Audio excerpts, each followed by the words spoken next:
For smart English.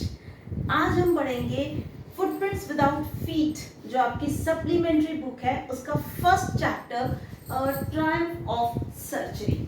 ठीक है, बड़ा ही इंटरेस्टिंग चैप्टर है, थोड़ा बहुत फनी भी है, थोड़ा हमें सोचना भी पड़ेगा, थोड़ा उसको एनालाइज भी करना पड़ेगा। ठीक है, तो यहाँ पे हम मिलेंगे हमारे 3 कैरेक्टर्स से, तीनों ही बहुत इंपॉर्टेंट है।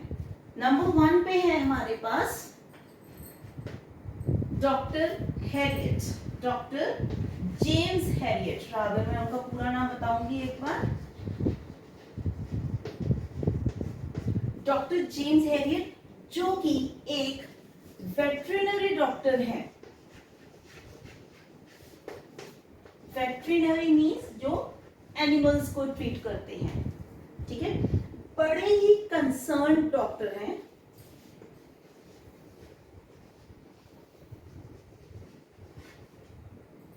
अपने पेशेंट्स यानी एनिमल्स जो भी इनके पास ट्रीटमेंट के लिए आते हैं उनके साथ इनकी बॉन्डिंग अच्छी हो जाती है। ये बहुत ही कंसर्न, बहुत ही टैक्टफुल डॉक्टर हैं।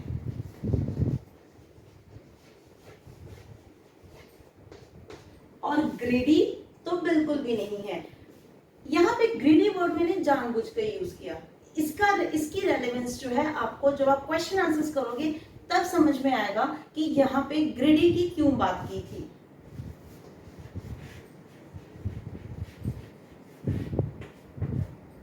ग्रीडी क्रॉस, ग्रीडी बिल्कुल भी नहीं है। ठीक है, अब हम बात करेंगे हमारे सेकेंड कैरेक्टर की, जो कि है मिसेस पम्फ्रे। बड़ी ही कमाल की लेडी हैं, अकेली रहती हैं, लेकिन अकेली नहीं भी रहती हैं। कैसे, देखिए अभी आप समझ जाओगे, बड़ा मजा आएगा। मिसेस पम्फ्रे जो है एक बहुत ही रिच लेडी है। ठीक है, इसके लिए हम वर्ड यूज करेंगे affluent. An affluent lady, affluent means very rich. Scholars, बच्चों बहुत जरूरी है कि हम अपनी जो वर्ड्स लिखेंगे, जो अपनी वोकैबुलरी यूज करेंगे, बहुत ही सोच समझ के करें। ठीक है, रिच लेडी की जगह हम यूज कर रहे हैं एफ्लुएंट लेडी। तो मिसेस पम्फ्रे एक एफ्लुएंट लेडी है। मिसेस पम्फ्रे मिडिल एजेड है। एज सच हमें बहुत स्पेसिफिकली कुछ बताया नहीं गया।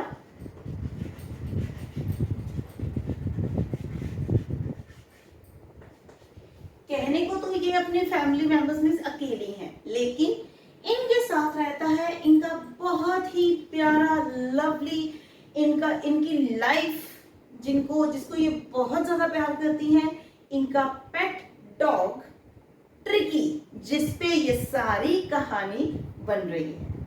ठीक है, और ये हो गई और ट्रिकी, यही 2 मेंबर्स हैं फैमिली में, लेकिन बाकी और भी लोग रहते हैं। वो लोग कौन हैं? इनके सर्वेंट्स।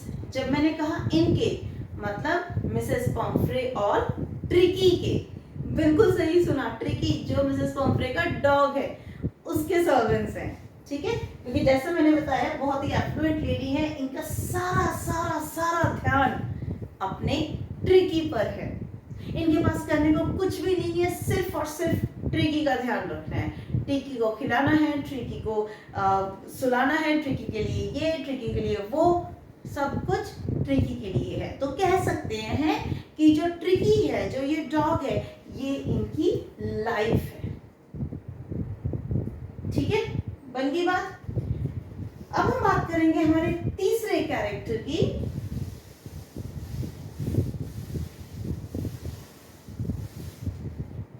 जो कि कौन है? खुद ट्रिकी। बेटा ट्रिकी के स्पेलिंग्स बहुत ध्यान से याद रखना। आप ज्यादातर बच्चे वाई लगाते हैं यहाँ पे, अदरवाइज आई। ट्रिकी, ट्रिकी एक डॉग है जिसकी ओनर है मिसेस पम्फ्रे। ये बड़ा ही ग्रीडी डॉग है। अब इसको मैंने ग्रीडी क्यों कहा, ये भी आपको कहानी के एंड तक पता चल जाएगा और क्वेश्चन आंसर्स में बहुत अच्छे से समझ में आएगा कि इसको ग्रीडी क्यों कहा है। ठीक है, वैसे तो देखिए ये कोई लेजी नहीं है, सच कोई भी नहीं होता लेजी, पर इसकी सराउंडिंग्स, इसकी सिचुएशंस इसको लेजी बना देती हैं। क्योंकि यही डॉग है जो हमें अभी तो लेजी मिलेगा, लेकिन चैप्टर के एंड में होते होते ये एक हार्ड मसल्ड डॉग बन जाएगा। बढ़े आगे, इतना समझ में आया। अब हम पूरी बात करेंगे इस स्टोरी की, कैरेक्टर हमें क्लियर हो गए। ठीक है, रेडी? तो चलिए, होता क्या है, मिसेस पम्फ्रे ट्रिकी को लेकर जा रही होती हैं सड़क पर, फुटपाथ पर। पीछे से एक कार आती है, वो कार इन दोनों को देखते ही रुक जाती है।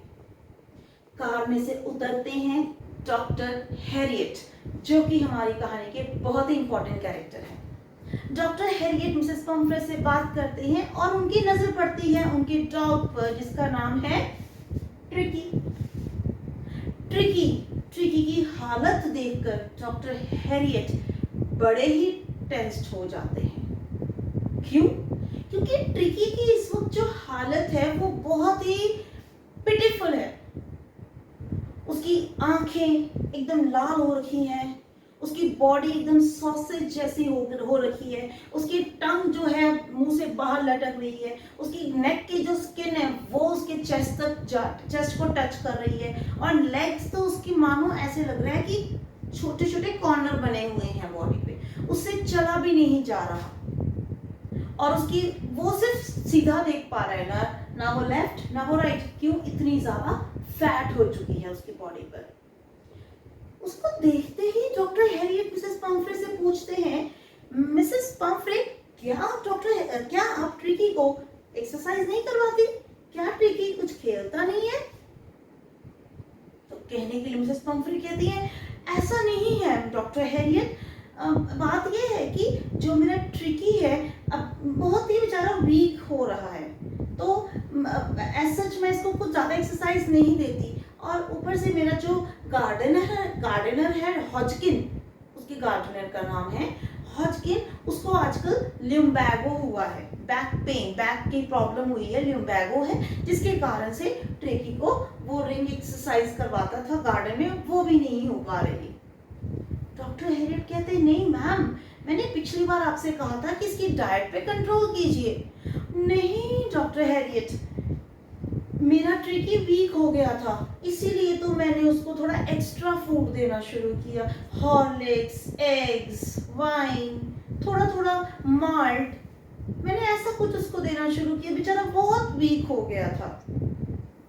डॉक्टर हैरियट की लिसनिंग स्किल्स बड़ी अच्छी थी, बहुत ही अच्छी अंडरस्टैंडिंग थी, वो समझ गए कि इस वक्त मिसेस पम्फ्रे मैं कोई भी सजेशन दूंगा वो एक्सेप्ट नहीं करेंगी।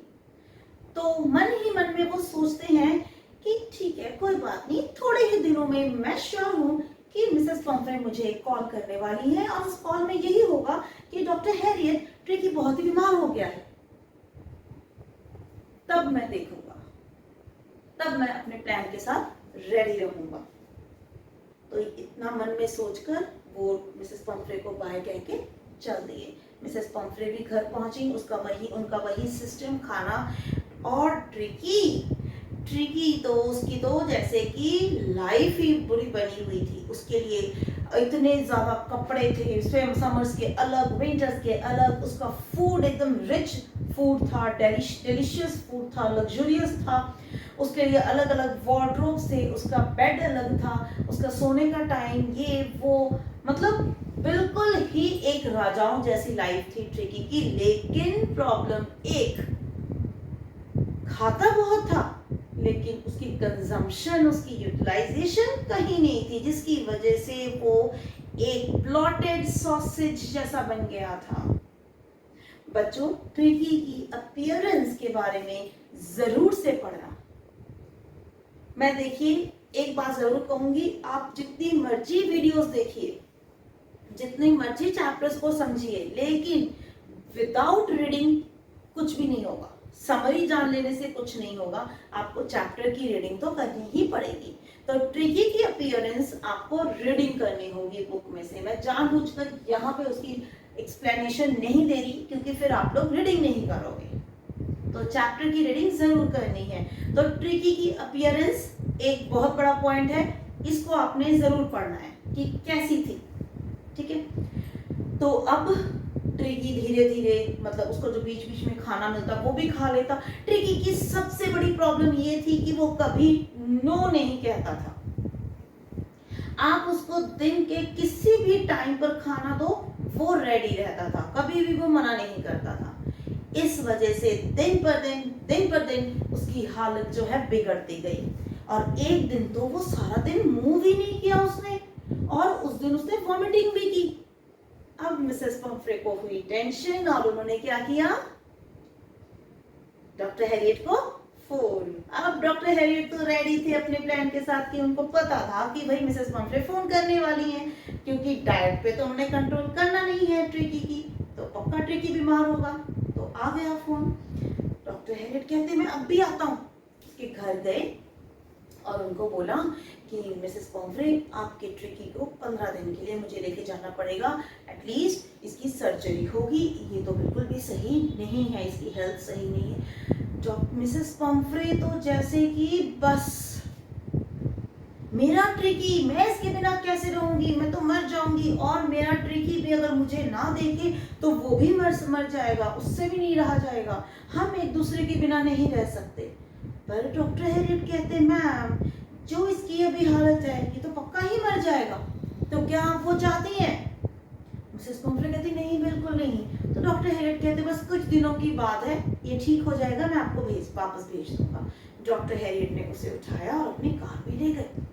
जैसे ही वो कार में बैठे, उन्होंने ट्रिकी की तरफ देखा, और जब बाहर देखा तो एक लाइन देखी जिसमें सारे सर्वेंट्स ट्रिकी का सामान लेके आ रहे थे। डॉक्टर हैरियट कहते बिल्कुल भी नहीं, मेरी कार में ये सब नहीं जाएगा। उन्होंने कार चलाई और चले गए। बाकी सामान बाद वाली कार में आया। जब ट्रिकी पहुंचा हॉस्पिटल डॉक्टर हैरियट के साथ, वहां पे और भी डॉग्स थे। डॉक्टर हैरियट के हॉस्पिटल में और भी डॉग्स थे जिनका ट्रीटमेंट चल रहा था। तो वो सभी आए डॉक्टर हैरियट को मिलने, और ट्रिकी को जब देखा, उन्होंने उसके आगे पीछे घूमे, देखा ट्रिकी ने कोई मूवमेंट नहीं दी। सभी डॉग्स ने कमेंट किया अनइंटरेस्टिंग ऑब्जेक्ट, क्योंकि उसने कोई रिस्पॉन्स ही नहीं दिया। तो सभी डॉग्स चले गए, ट्रिकी पड़ा रहा। डॉक्टर हैरियट उसके ऑब्जर्वेशन में रहे कि कैसे चल रही है इसके, देखते हैं। डॉक्टर हैरियट का प्लान क्या था उसकी ट्रीटमेंट के लिए? डॉक्टर हैरियट उसे विदाउट फूड रखना चाहते थे, और कुछ भी नहीं था, उसकी डाइट पे कंट्रोल करना था। तो अब सुबह शाम मिसेस पंफ्रे की फोन आते कि डॉक्टर हैरियट, ट्रिकी कैसा है? डॉक्टर हैरियट कहते ठीक है, अभी सर्जरी चल रही है, अभी वो ठीक है, उनको ऐसे टाल देते। मिसेस पंफ्रे को टेंशन, मेरे ट्रिकी को खाना नहीं मिलेगा, मेरा ट्रिकी कमजोर हो जाएगा। वो तो वहाँ पे एग्स, उसके लिए वाइन, जो भी फूड, रिच फूड था, सारा बेचती। लेकिन डॉक्टर हैरियट वो सारा खाना ट्रिकी को नहीं देते थे, तो क्या करते थे, वो सारा खाना वो खुद और उनके असिस्टेंट खाते थे। अब आपको लगेगा वो डॉग फूड, बिल्कुल भी नहीं, वो डॉग फूड नहीं था, वो ह्यूमंस का ही फूड था जो वो ट्रिकी को देती थी। तो अब उन्होंने क्या किया, अगर मैं इस फूड को वापस भेजूं तो मिसेस पंफ्रे को और टेंशन होगी, और अगर मैं ऐसे ही रख दूं तो खराब हो जाएगा। तो इसीलिए उन्होंने उसका यूटिलाइजेशन किया, उन्होंने खुद कंज्यूम किया और अपने असिस्टेंट को भी दिया। ठीक है, फूड यूज होता रहा। 2 दिनों तक जब मिसेस डॉक्टर हैरियट ने देखा ट्रिकी में कोई रिस्पॉन्स नहीं, वो सिर्फ लेटा ही रहता है, कुछ नहीं, कोई मूवमेंट नहीं, कुछ भी नहीं, सिर्फ उसको 2 दिनों तक पानी ही दिया गया। सेकेंड डे के एंड में जब उन्होंने देखा ट्रिकी ने थोड़ी सी मूवमेंट दिखाई, डॉक्टर हैरियट को थोड़ी तसल्ली हुई। तीसरे दिन जब डॉक्टर हैरियट ने जाकर गेट खोला तो ट्रिकी उठ खड़ा हुआ और बाकी डॉग्स के साथ बाहर निकला। तो अब डॉक्टर हैरियट कंफर्म हुए कि ट्रिकी में रिकवरी है। अब जब सभी डॉग्स को खाना दिया गया तो ट्रिकी को अलग से नहीं, लेकिन ट्रिकी ने सभी डॉग्स के साथ थोड़ा थोड़ा दिखाने की कोशिश की, जिससे कि अब डॉक्टर हैरियट को कंफर्मेशन हुई कि ट्रिकी काफी रिकवर कर गया और अब ट्रिकी बाकी डॉग्स के साथ खेलना भी शुरू कर रहा था धीरे धीरे। इस तरीके से दिन निकलते गए और ट्रिकी के लिए अलग से खाना भी लगने लग गया, उसकी अकॉर्डिंग जितना उसको चाहिए था, एक्स्ट्रा नहीं। अब ट्रिकी बाकी डॉग्स के साथ खेलता, बाकी डॉग्स उसको सॉफ्ट सिल्की ऑब्जेक्ट की तरह ट्रीट करते। छोटा डॉग था, बहुत सबको पसंद था, सबके साथ वो खेलता रहता। अब मैंने बोला था डॉक्टर हैरियट ग्रेडी नहीं थे, अब आपको उसका आंसर समझ में आएगा। डॉक्टर हैरियट ने देखा कि ट्रिकी रिकवर कर चुका है पूरी तरह, एक हार्ड मसल्ड डॉग बन गया है। तो उन्होंने मिसेस पम्फ्रे को कॉल की और बोला कि मैम आपका ट्रिकी बिल्कुल सही हो चुका है, बिल्कुल रिकवर हो गया है, आप उसे ले जा सकती हैं। मिसेस पम्फ्रे की तो जैसे खुशी का ठिकाना ही नहीं रहा, वो तुरंत कार लेकर सर्जरी पहुंची। जैसे ही सर्जरी पहुंची, शॉफर ने गेट खोला और मिसेस पम्फ्रे, जैसे ही मिसेस पम्फ्रे को ट्रिकी ने देखा कि उसकी मिस्ट्रेस आ गई, वो तो दौड़ भागा भागा मिसेस पम्फ्रे की गोदी में गया और मिसेस पम्फ्रे को हग करने लगा, अपने तरीके से अपना प्यार जताने लगा। और तब मिसेस पम्फ्रे ने एक लाइन कही। क्या थी वो line? This is really a Triumph of surgery. Triumph means victory.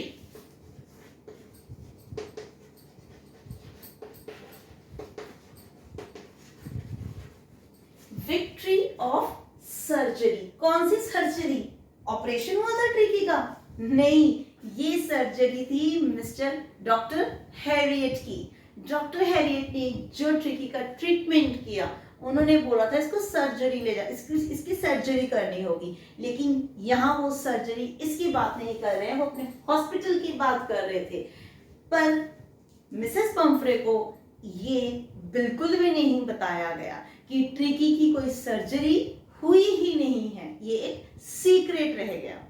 तो इसीलिए आपको एक क्वेश्चन भी आता है कि कुछ दिनों बाद मिसेस पम्फ्रे को ये पता चला कि ट्रिकी की कोई सर्जरी ही नहीं हुई थी, तो उनको कैसा लगेगा, वो मिस्टर हैरियट के साथ कैसा रिएक्शन करेंगी, मिसेस हैरियट को क्या आंसर देना पड़ेगा, आई मीन टू से डॉक्टर हैरियट को कैसी बातें होंगी, उनकी कॉन्वर्सेशन कैसा रहेगा। ठीक है, तो फिर से ट्रिकी की कोई सर्जरी नहीं हुई थी, ट्रिकी का ट्रीटमेंट हुआ था। ट्रिकी फोर्टनाइट यानी 15 दिनों के लिए सर्जरी में था। उसको पूरे 2 दिन विदाउट वाटर रखा गया। फिर जब उसने थोड़ा इंटरेस्ट शुरू किया, अपने एनवायरनमेंट में इंटरेस्ट शो करना शुरू किया, तब उसको थोड़ा थोड़ा खाने के लिए दिया गया। तो इस तरीके से ट्रिकी जो है रिकवर कर गया। इस पूरी स्टोरी का थीम क्या है, हमें समझ में क्या आ रहा है, क्या बताना चाह रहे हैं हमें writer? Over pampering is injurious. चाहे वो किसी की भी हो, अगर पेरेंट्स भी अपने बच्चों की ओवर पैम्परिंग करते हैं वो भी गलत है, उसी तरीके से अगर ये एनिमल्स के साथ होती है तो वो भी गलत है। Number 1 over pampering. Number 2 importance of saying no. अगर ट्रिकी टाइमली खाने के लिए मना करता, रिफ्यूजल करता, तो वो इतना बीमार ना होता। Number 3 excess of everything is harmful. जब हम कहते हैं एवरीथिंग, तो उस एवरीथिंग में लव भी आता है। अगर किसी से एक्सेस प्यार किया जाए तो वो भी हार्मफुल है, जैसा कि इस स्टोरी में ट्रिकी के साथ मिसेस पम्फ्रे ने किया। मिसेस पम्फ्रे ने ये जानबूझकर नहीं किया कि मैं ट्रिकी को बीमार करूं। मिसेस पम्फ्रे से ये आउट ऑफ लव हो गया, उनको भी इस बारे में समझ नहीं थी। ठीक है, तो ये था आपका chapter a Triumph of surgery. हमेशा की तरह आपके कोई भी डाउट्स हैं तो उनको कमेंट बॉक्स में जरूर लिखिएगा। चैनल को शेयर, लाइक, सब्सक्राइब जरूर करना है और अपना कमेंट जरूर कीजिएगा बताने के लिए कि आपको वीडियोस कैसी लग रही हैं, आपको कितनी क्लैरिटी हो रही है। ठीक है, सो Till the time, keep studying, be happy. Thank you.